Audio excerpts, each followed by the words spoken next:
Em resumo. Olá, ouvinte da Rádio Fiscar.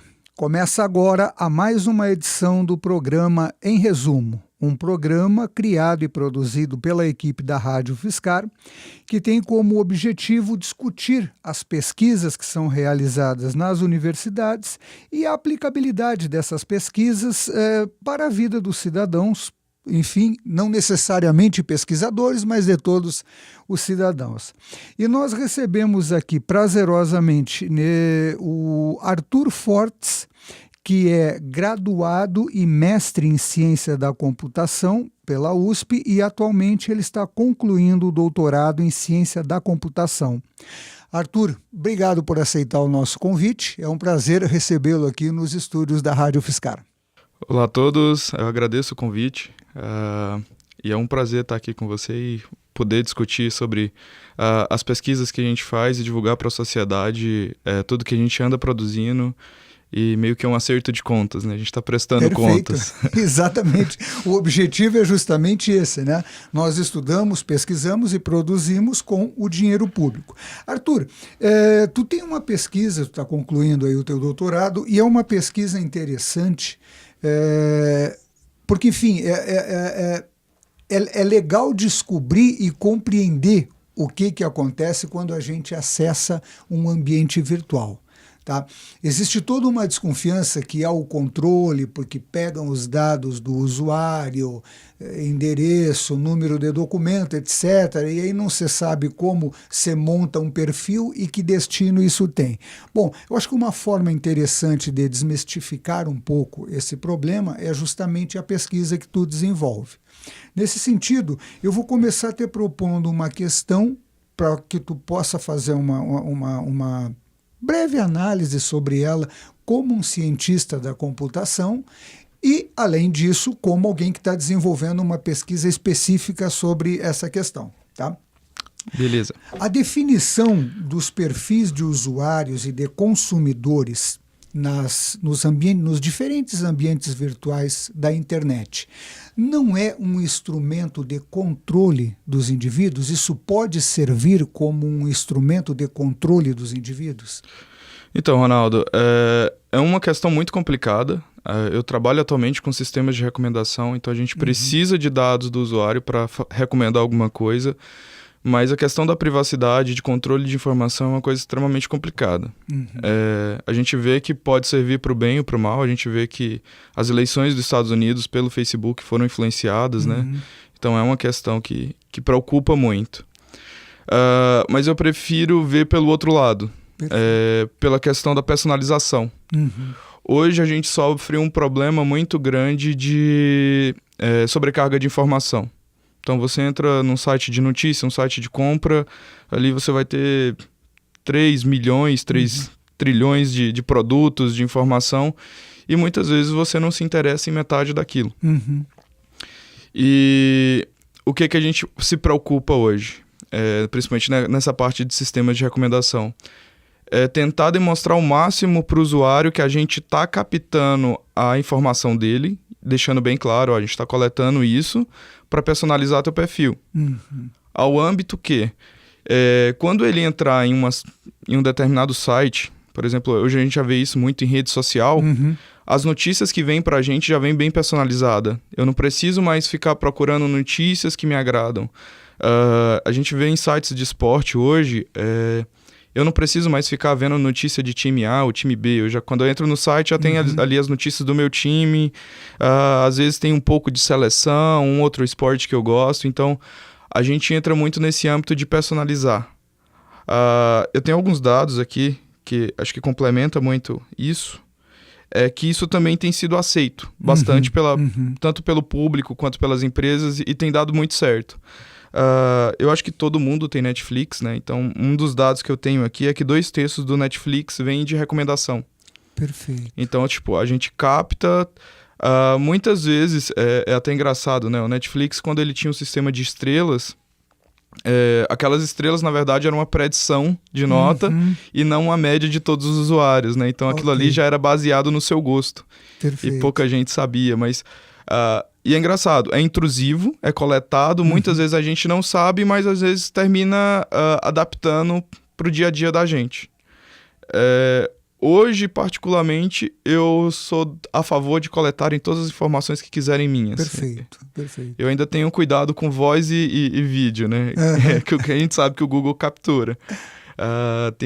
Acho que teve o Nerdcast da semana passada, ou retrasada, os caras estavam comentando, né? E deixaram sair, assim, sem querer, que o Google capta trechos de voz do Google Assistant, né? Então, eles conseguem captar do usuário gostos e preferências, e isso acaba induzindo muito a gente a participar desse meio da personalização. Então, tipo, a Amazon, hoje, ela tem o quê? 38% das vendas de recomendação. O que a Amazon ela vende em recomendação em um mês, ela é o mesmo que o mercado brasileiro todo de e-commerce consegue captar em um ano. Uau! Então é um absurdo que a gente consegue fazer com recomendação. Então, assim, é um preço que se paga por parte dos usuários, principalmente, né? Onde a gente se preocupa muito com isso, pela privacidade. A gente troca a privacidade da gente por personalização. Então é bem isso. E eu te pergunto uma outra coisa que, enquanto tu apresentava essa ideia, me surgiu. Em certa medida, quando tu mencionou o que aconteceu com a eleição nos Estados Unidos, e como a gente percebe hoje o Facebook, a massiva propaganda de candidatos, algumas extremamente agressivas, outras de mau gosto, outras de um raciocínio absurdamente raso, não é?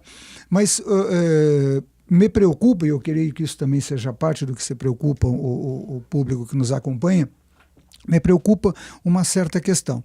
Quando você identifica um perfil, tá? Por exemplo, no meu Facebook eu recebo notícia de gaita de boca, de gaitistas e de banda de blues de todos os cantos e recebo convite de amizade de pessoas que eu nunca vi. Tá? Por conta justamente dessa indicação que o próprio sistema te sugere amizades. Então, de repente, eu sou sugerido para músicos e etc. Em certo sentido, você tem um aspecto legal quando você está pensando em termos de cultura ou mesmo de estudos acadêmicos, os grupos que você participa, é uma coisa a personalização. Ou quando você consome determinado tipo de produto. Tá? Amazon, enfim, N outras. Mas não existiria aí, Arthur, um problema de nessa personalização você formar determinados guetos? Quer dizer, você só tem acesso àquilo que você está acostumado. De maneira que notícias diferentes, times diferentes, situações diferentes, convites, sei lá, de pianistas e bateristas ao invés de gaitistas na minha página.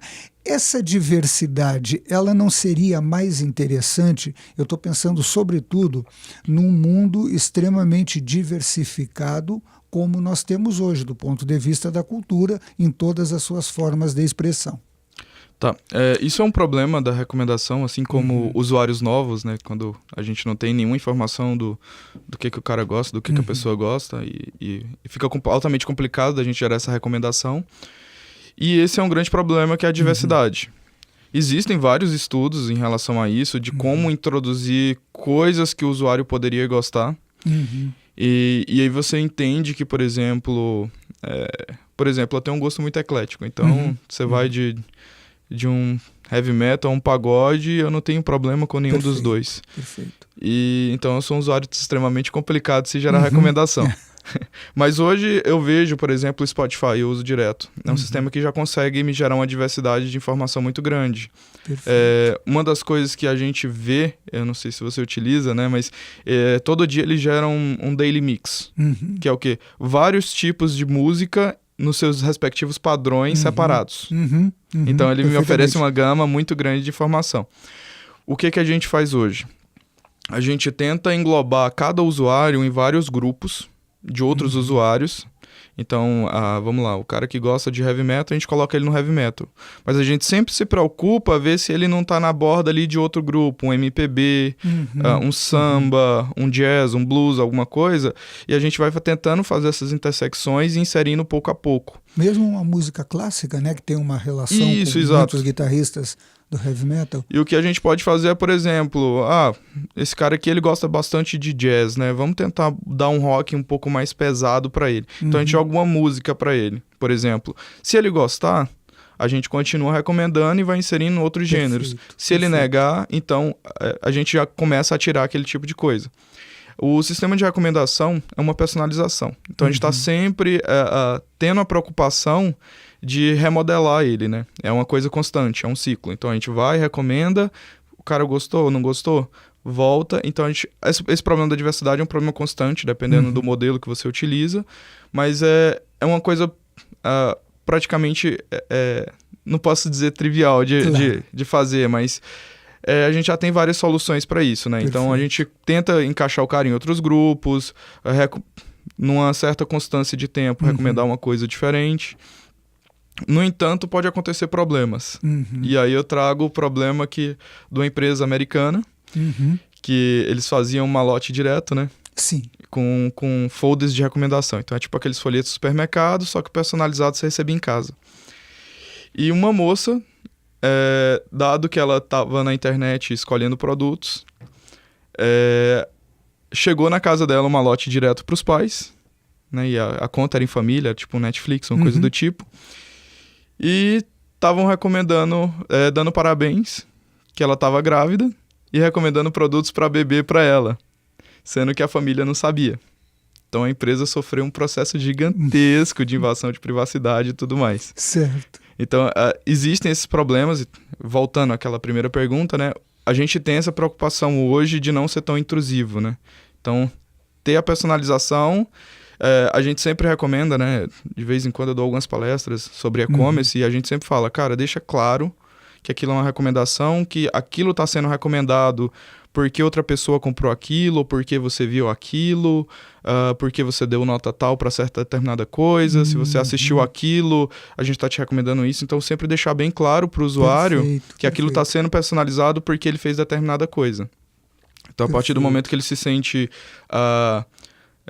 com a privacidade dele ameaçada, ou ele deixa de usar o sistema, ou ele dá um feedback para a empresa, ou determinado intermediário nesse termo, né? Que funcione, perfeito.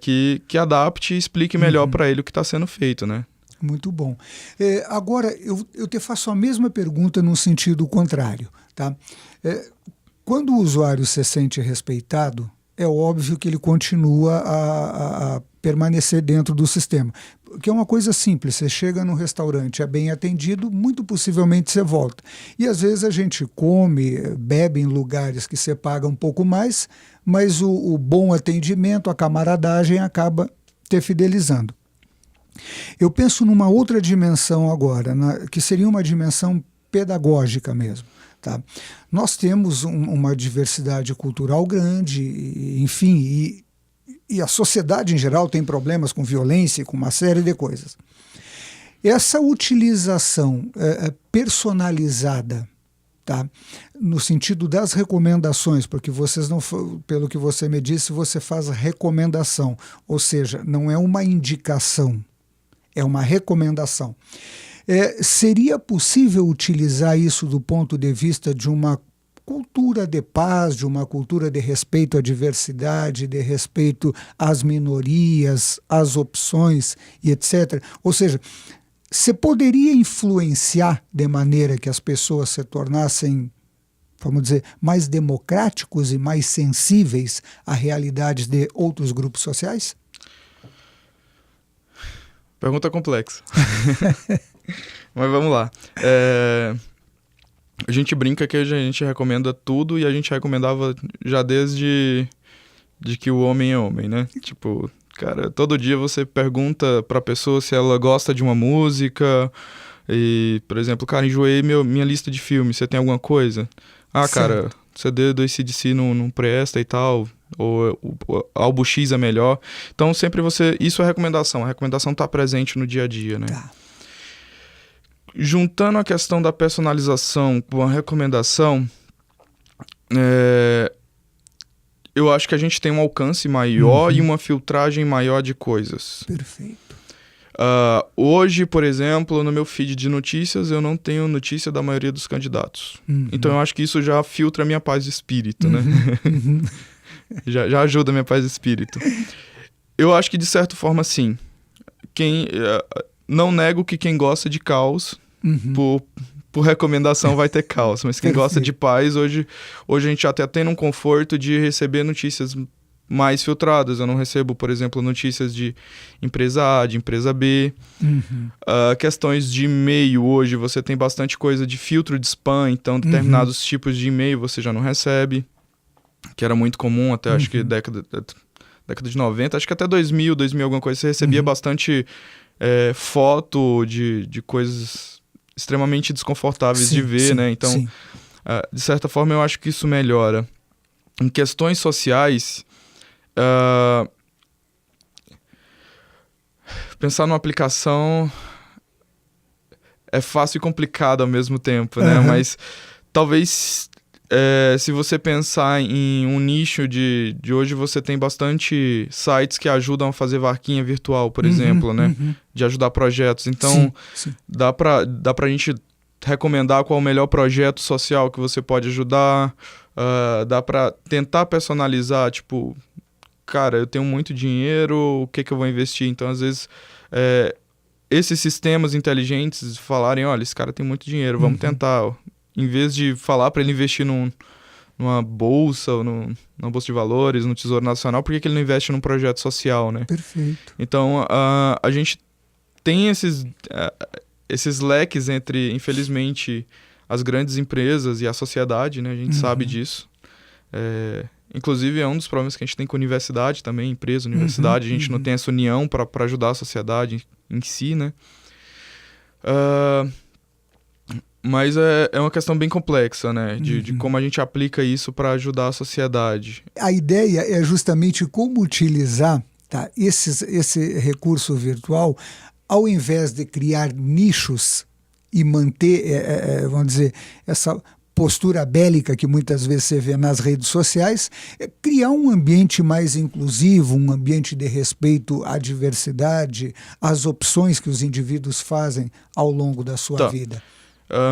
Como as recomendações poderiam ser pedagogicamente úteis para a difusão de uma cultura de paz, de respeito, de reconhecimento social.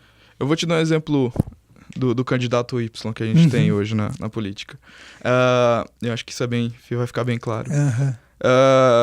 Quanto mais você fala do candidato Y, mais ele é visado. Sim. Então, mais, dependendo, quando você faz uma análise de texto pra gente, né, recomendar, se você vê que a pessoa está falando do candidato Y, mais coisas do candidato Y a pessoa vai receber. E mais coisas que as amigas dessas pessoas vão receber sobre o candidato Y. Perfeito. Então você pode estar falando mal, você pode estar simplesmente destruindo o cara, mas você está falando do candidato Y, então o nome dele está sendo visado. Então, ou seja, ela não tem um seletor de positivo e negativo. Exato. Basta a menção, você já recebe. Exato. Perfeito. E mesmo que seja negativo, a gente sabe que hoje a gente tem uma sociedade bem dividida, né? Então, o que é negativo para mim, você pode ver como positivo. Perfeito. E você acaba divulgando isso. Perfeito. Ao mesmo tempo, quando você começa a divulgar coisas boas, você começa a receber coisas boas. Por exemplo, tem o projeto Pontinha da USP. Sim, certo? Sim. Então, eu comecei, por exemplo, no Facebook, eu vou dar o exemplo que acho que praticamente todo mundo usa. Eu curti aquilo.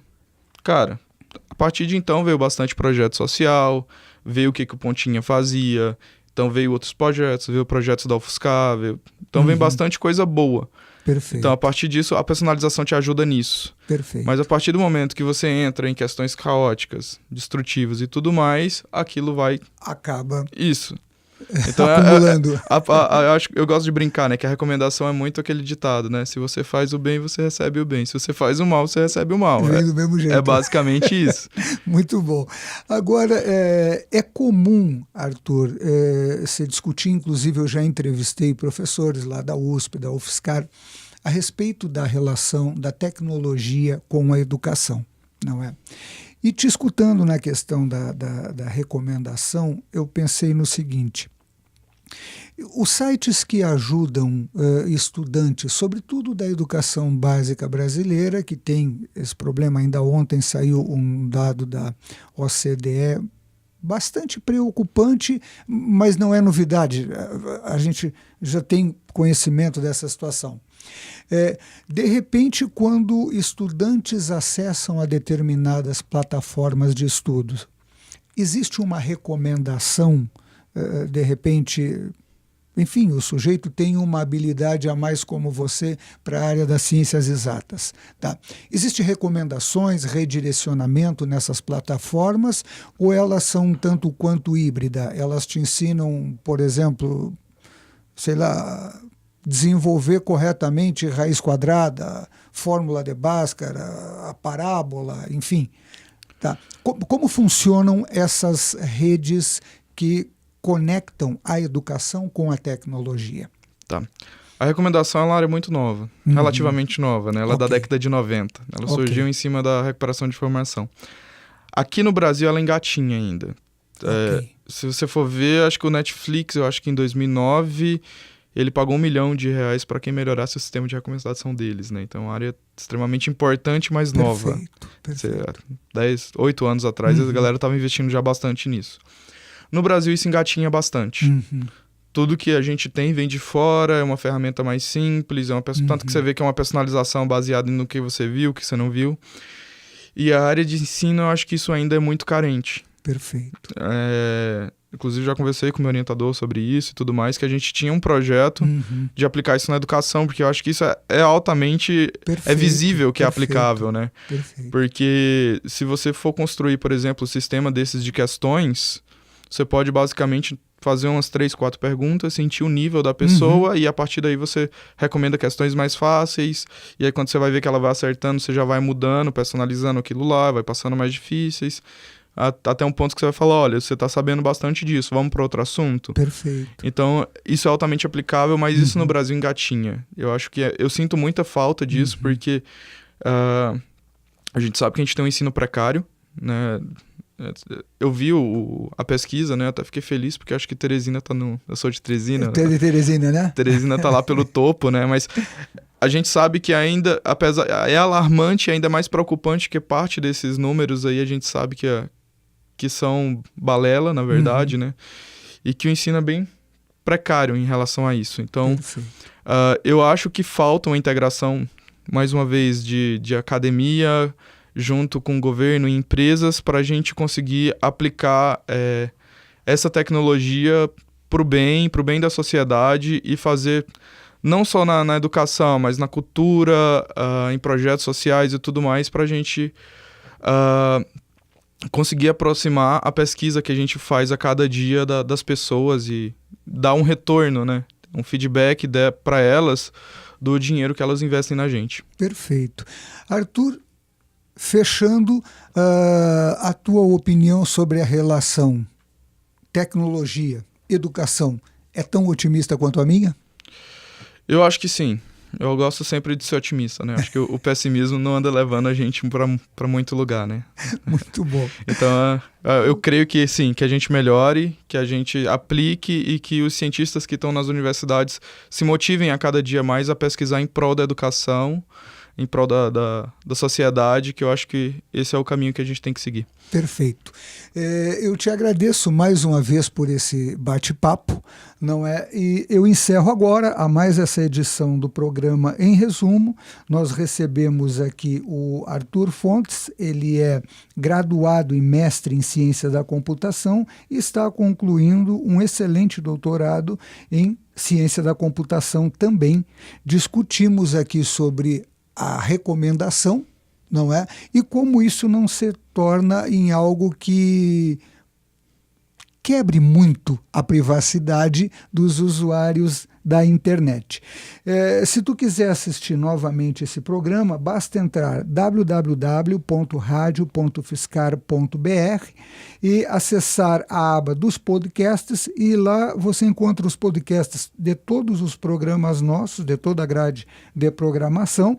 E também sugiro fortemente que baixe o nosso aplicativo, porque com o aplicativo, além de acompanhar toda a programação da rádio em tempo real, também é possível concorrer a brindes, ingressos para shows, peças de teatro, eventos e etc.